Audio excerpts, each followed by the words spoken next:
সোয়া দুটোর সময় বুঝছেন, আমি তো এই জায়গায় ছিলাম না, ছোট ছোট বস বাবা বুঝছেন, বিয়ে বাড়ি, হ্যাঁ বিয়ে বাড়ি, অল্প করে সাউন্ড দিয়ে অত দূরে যাবার লাগে বুঝছেন। হ্যাঁ তোরা মসজিদের থেকে নামাজ পড়ে আসে, তো এই সাউন্ড লাগতেছে আর এই ছোট ছোট চোর আছে বুঝছেন। হ্যাঁ চড়ানোর পরে আমার ওই বড় সাহেব ওর মায়ের কাছে গেছে যে ভাবি ওটি দাঁড়িয়ে থাকে কখন?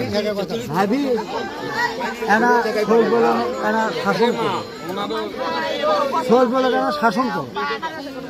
এরই মধ্যে ওদের সাওয়ালেরা আসেনি, এইদিকে আসা আমার সালার ধরছে আবার গাড়ির মধ্যে হচ্ছে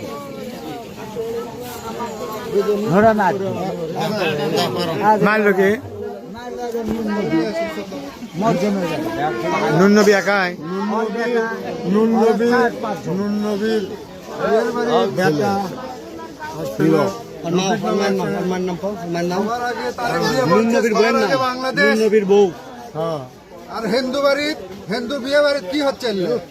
লুটপাট। সবার আগে বাংলাদেশ কানের কিছু ধরে সোনার চেন ছিল, সব ছিঁড়ে গেছে। বিগত সময়ে এরা অনেক কিছু করেছে, আমাদের হিন্দুদের উপর বেশিরভাগ সময় এরা হামলায় চালায়। এই গ্রামটা আমাদের উপর 4 থেকে 5 বারের বেশি হবে এরা হামলায় চালাইছে। আমরা প্রতিনিয়ত যদি এরকম হামলার কবলে পড়ি তাহলে আমাদের নিশ্চয়তা কই?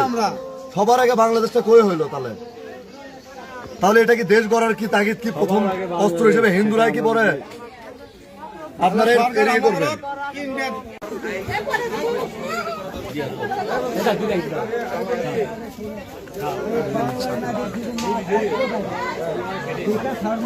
আমার হলো